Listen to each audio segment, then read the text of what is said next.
أشرقت نفسي بنور من فؤادي حينما رددت يا رب العباد وانتشت روحي وصار الدمع يجري يا إلهي خذ بقلبي للرشاد. Salam alaykoum. Pendant le mois béni du Ramadan, nous avons tenu à partager avec vous les témoignages de frères et sœurs ayant mémorisé le Saint-Coran. Nous sommes partis à leur rencontre car nous voulions découvrir ce qui les avait motivés et savoir comment ils avaient réussi à atteindre leurs objectifs. Nous avons rencontré ces frères et sœurs humbles et sincères, bien souvent timides et réservés qu'il nous a fallu convaincre. Et ce qui les a convaincus, c'est le but de ce programme, qui était d'expliquer aux frères et sœurs de France qu'il était tout à fait possible, malgré le travail, les divertissements et la vie que nous menons tous ici, de mémoriser le Saint-Coran. Alors, une fois encore, nous tenions à les remercier.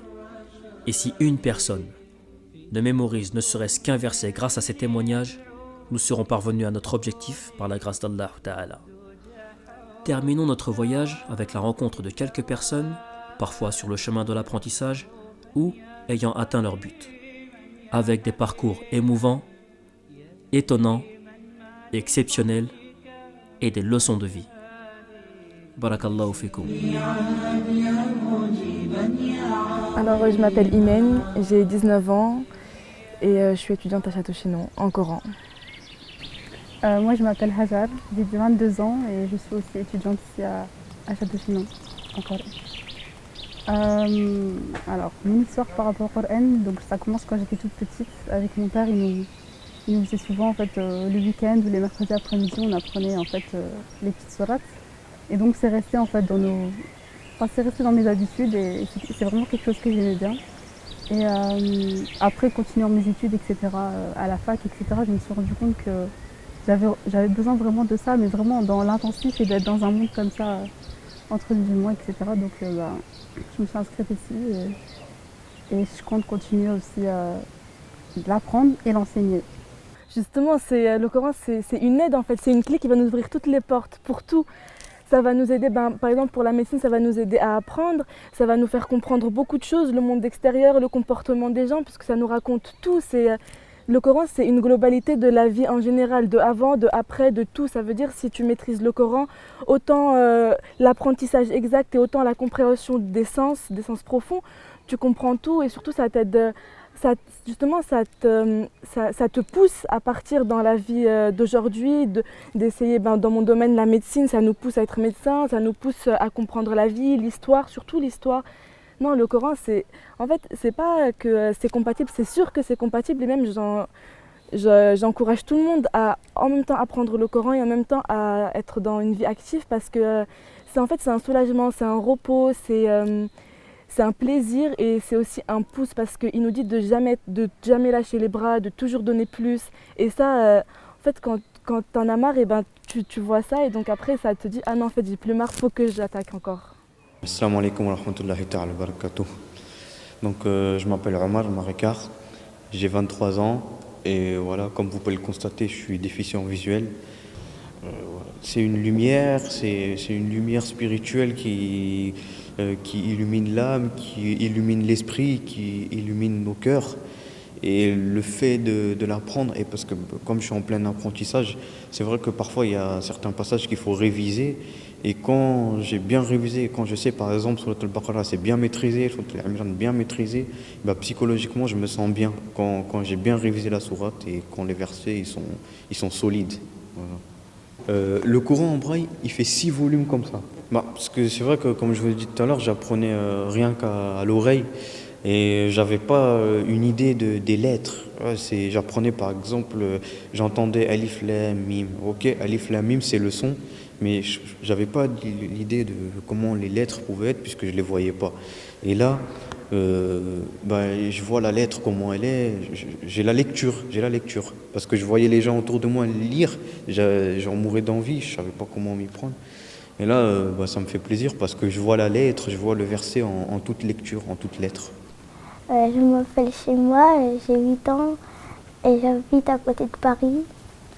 Ouais, j'ai commencé à apprendre le Coran à 3 ans. C'était avec ma maman. Bah, j'ai appris comment en fait, j'ai récité 5 fois. J'ai répété 5 fois ce que je devais apprendre. Après, je lisais à ma mère.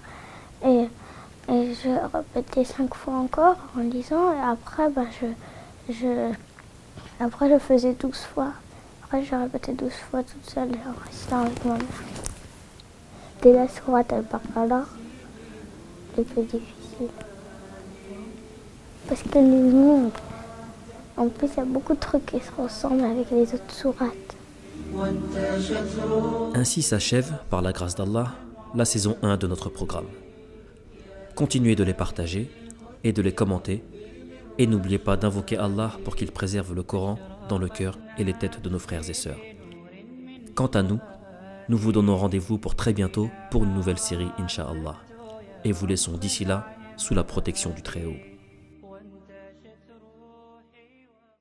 اللهم إنا نسألك بكل اسم هو لك سميت به نفسك أو أنزلته في كتابك أو علمته أحدا من خلقك أو استأثرت به في علم الغيب عندك أن تجعل القرآن العظيم ربيع قلوبنا. أعوذ بالله من الشيطان الرجيم.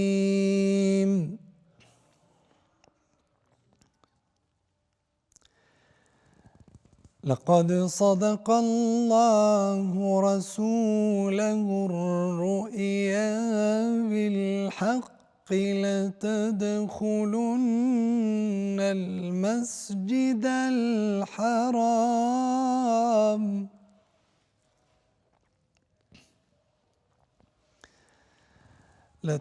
لتدخلن المسجد الحرام إن شاء الله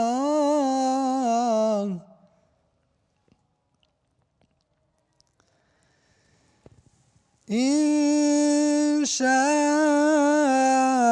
الله آمنين محلقين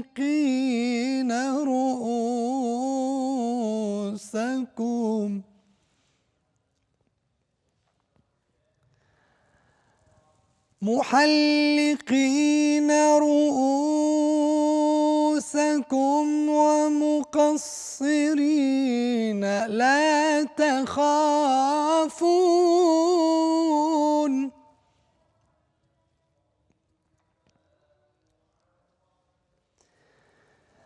فعلم ما لم تعلموا فجعل